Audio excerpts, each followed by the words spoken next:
Alright, this is Brett Johnson. I'm talking about the 125th anniversary project I did recently for the University of St. Thomas.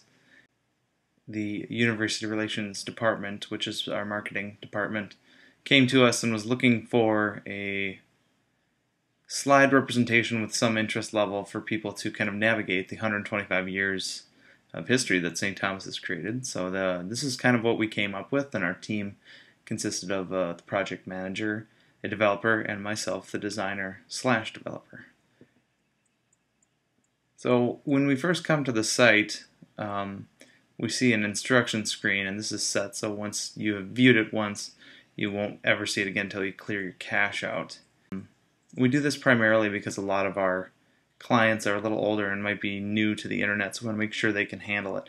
And the great advantage to this is that while they're reading this, it is loading in the background because it's quite a hefty application we've created. So as you can see, it's completely loaded here. I'll show you what the loading screen would look like if you were to X out of the instructions. So it's pretty simple. Now what we have here is a viewer and a group of slides and also the decades below. And what it has been doing in the background is it's loading decade by decade, starting with 1885 and working its way to 2010. And you would not be able to click on this if it wasn't loaded yet. So if you have a slower computer, you wouldn't be able to even view it until it had loaded. But these are all loaded here because I have a nice fast system here at home. Down here in the lower right corner are our pages that accompany it.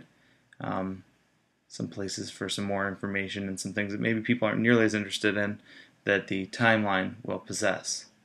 So you notice I roll over the viewer. Each decade has a first slide that gives a couple of pictures and outlines the decade as a whole, and we've gone through and named each decade something cute. So this is how it navigates. You could click on it, see a larger image, and a description. This is all XML based. Go through one at a time and accompany each picture with the description. It's kind of a painstaking process because we ended up having about 200 pieces of media to put in here, but 125 years, and there's a lot of information.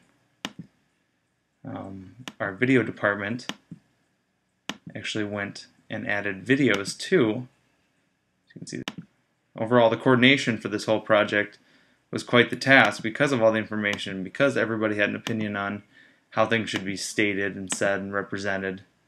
Should we use color? Should we use black and white? We decided to stick with the actual color of the images as they came in. Here's a video coming up here. So what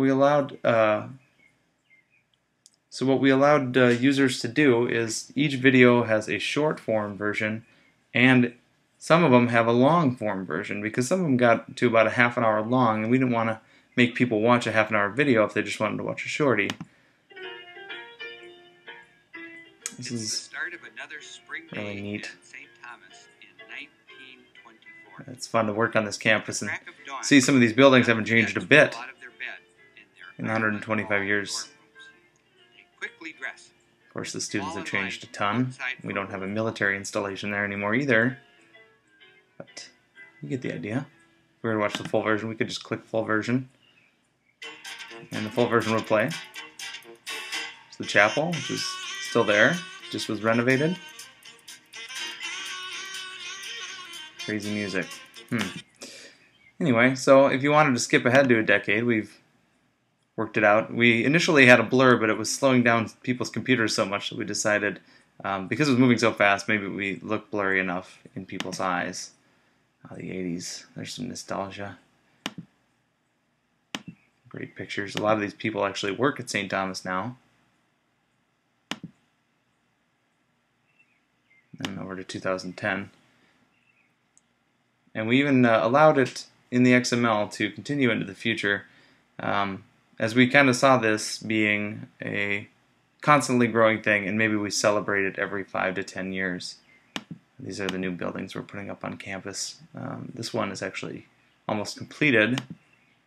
We also did just a quick kind of how the campus has changed over the years. Originally we wanted to do an interactive piece where you could pull it and drag it along, but we ended up just making a video.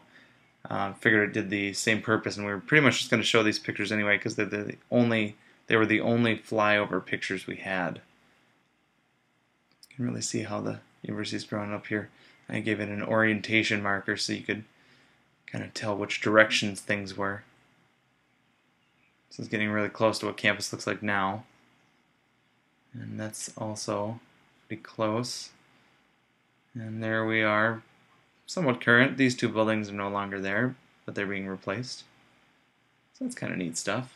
We were tossing around doing something interactive for this, but we figured we would keep it nice and simple for the people who wanted to know more about the priests. There's also memorabilia that we created for it. There was a painting made, porcelain arches, which is kind of what the school is known for, a book, and a calendar. You buy all the items for a discounted rate, but we were just trying to keep it nice and simple. So there we are. It's a great piece. I'm very proud of it. We've got some other things we're doing right now that are similar to this as far as for a Hall of Fame that we're creating at St. Thomas, an interactive piece where you'll actually be touching the touch screens. And thanks for watching.